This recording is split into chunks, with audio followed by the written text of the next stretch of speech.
Hi sir, hi మా. నమస్కారం. Sir, ఇప్పుడు జగన్మోహన్ రెడ్డి లిక్కర్ స్కామ్లో 30,000 మంది మరణించారు. ఇదే సొంత చెల్లెనే అన్నయ్యని అరెస్ట్ చేయండి అని అంటుంది. దీని మీద మీరు ఏమంటారు సార్? ఇప్పుడు సొంత చెల్లి అంటే షర్మిల గారా? షర్మిల గారు, వైఎస్ షర్మిల ఓకే. గారు. సునీత గారు కూడా అరెస్ట్ చేయమంటున్నారు కదా. అవును సార్. సునీత గారు వాళ్ళ నాన్న కేసులో అరెస్ట్ చేయమంటున్నారు. అవును సార్. ఒక చెల్లి ఆమె చెల్లి. షర్మిల గారు వచ్చి ఆయన అరెస్ట్ చేయమంటున్నారు. అవును సార్. తల్లి చెప్పట్లేదమ్మా, విజయలక్ష్మి గారు చెప్పట్లేదా? ఇంకా చెప్పలేదు సార్. అంటే ఇంకా చెప్పలేదు, తర్వాత చెప్తారు. ఓకే, మరి వీళ్ళంతా 2019 ఎలక్షన్లో మరి ఆయన తరపు నుంచి చాలా చక్కగా చేసి ప్రచారం. పాలన అయిన సంవత్సరంన్నర 2 సంవత్సరాల దాకా వాళ్ళతో పాటే ఉండి మరి వాళ్ళకి ఏదో విభేదాలు వచ్చి ఆస్తి తగాదాలు వచ్చి కదా ఈరోజు అరెస్ట్ చేయమంటున్నారు ఎస్ సార్. కదా. అంటే వీళ్ళు అరెస్ట్ చేయమంటే అరెస్ట్ చేయరు, వీళ్ళు మామూలుగా వీళ్ళు అరెస్ట్ చేయొద్దంటే మానేయరు. ఆపరు. చట్టం తన పని తాను చేసుకుపోతుంది.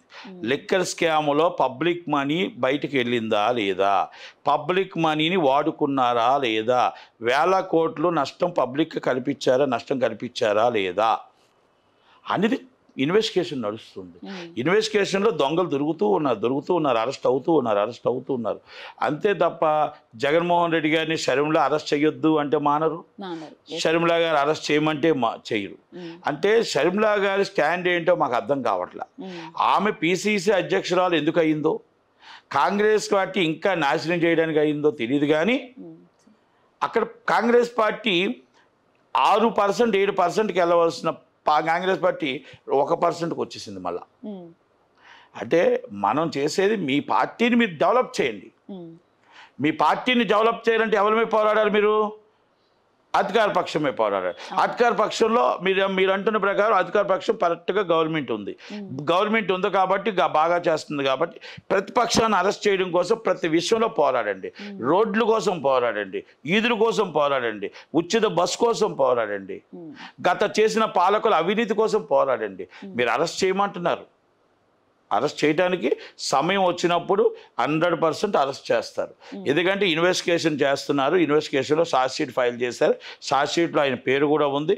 అలాగే మొత్తం ఛార్జ్ షీట్లో మొత్తం టోటల్గా ఎడిషనల్ ఛార్జ్ షీట్ కూడా వేశారు.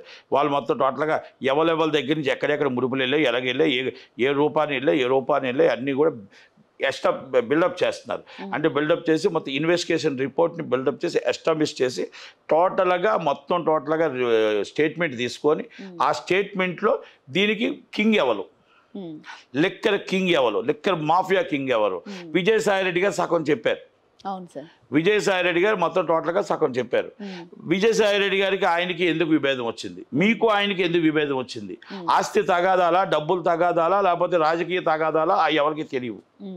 కానీ జగన్మోహన్ రెడ్డి గారిని అరెస్ట్ చేస్తే ఆనందపడవలసిన వస్తులో విజయసాయిరెడ్డి గారు ఒకరు, మీరు ఒకరు ఉన్నారు, సునీత గారు. ఓకే, ఆ సునీత గారు ఉన్న దాంట్లో ఒక లాజిక్ ఉంది. నా తండ్రి చనిపోయాడు, ఎవరు చంపారో తెలియట్లేదు, ఏ గవర్నమెంట్ వచ్చినా నాకు న్యాయం జరగట్లేదు అనేది బాధ ఆమెకు ఉంది. జగన్మోహన్ రెడ్డి గారిని అరెస్ట్ చేయడానికి మొత్తం అరెస్ట్ చేయమని ఆమె అడుగుతుంది. పిసిసి అధ్యక్షురాలు అడగట్లే, తన సొంత చెల్లిగా అడుగుతుంది. ఎందుకంటే నా ఆస్తులని లాగేసుకున్నాడు అని. తండ్రిని మొత్తం టోటల్గా రాజశేఖర రెడ్డి గారు ప్రపంచ పేరు తీసుకొచ్చి పెట్టాడు. ప్రపంచంలో ఆయన ఫోటో లేనిది ఆయన అభిమానించిన వాళ్ళు ఉండరు. అలాగే ఆయన ఆస్తులు ఇచ్చి అన్నీ ఇచ్చి అందరం ఇచ్చి రాజకీయం ఇచ్చి వెళ్తే పిల్లలు కొట్టుకుంటూ ఉన్నారు. ఇక్కడ టీడీపీ పార్టీ మీద వెళ్ళి మీరు అరెస్ట్ చేసేయండి, జనసేన మీరు అరెస్ట్ చేసేయండి అంటే చంద్రబాబు నాయుడు గారు రాత్రి కక్ష సాధింపులు ఉండవు, లోకేష్ గారు కక్ష సాధింపులు ఉండవు, పవన్ కళ్యాణ్ గారు కక్ష సాధింపులు ఉండవు.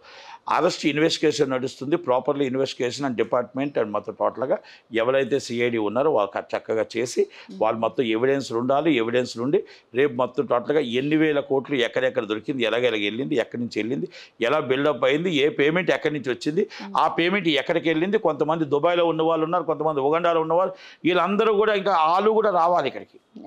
ఇవన్నీ టైం పడుతుంది. రాత్రి ఒక ప్రతిపక్ష నాయకుడిని అరెస్ట్ చేసేటువంటి అంత కరెక్ట్ కాదు. అది జగన్మోహన్ రెడ్డి గారికి సాధ్యం, ఏ తప్పు చేయని చంద్రబాబు గారిని అరెస్ట్ చేయడానికి. ఆ తప్పు పని చంద్రబాబు నాయుడు గారు చేయరు. చంద్రబాబు నాయుడు గారు తప్పు చేసిన వాడిని వదలడు, కక్ష సాధింపు చర్య చెయ్యరు. ఇవన్నీ ఏంటంటే ఆయన రాజకీయంగా అభివృద్ధి ఎలా చెందాలి, అమరావతి ఎలా పూర్తి చేయాలి, పోలవరం ఎలా పూర్తి చేయాలి, విశాఖపట్నం కారిడార్ ఎలా డెవలప్ అవ్వాలి ఇస్ అ డిఫరెంట్. ఆయన వ్యక్తి ఎదుటి వాళ్ళ మీద కక్ష సాధింపు కోసం ఆలోచించే వ్యక్తి అయితే ఆయన కాదు. కనుక జగన్మోహన్ రెడ్డి గారిని అరెస్ట్ చేయాలా వద్దనేది డిపార్ట్మెంట్ పని. ఇన్వెస్టిగేషన్లో ఉండేటప్పుడు మనం మాట్లాడటానికి లేదు.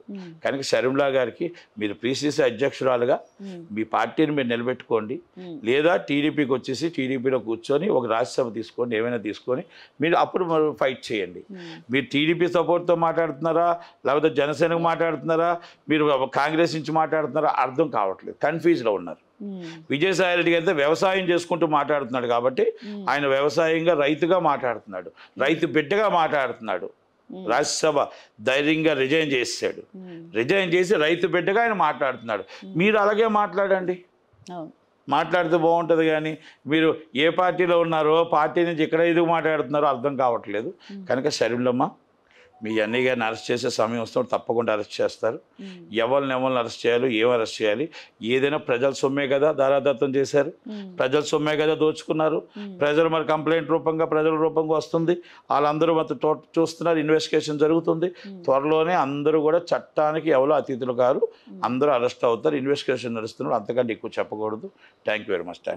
థ్యాంక్ యూ సార్, మంచి విషయాన్ని వివరించారు. థ్యాంక్ యూ అమ్మా.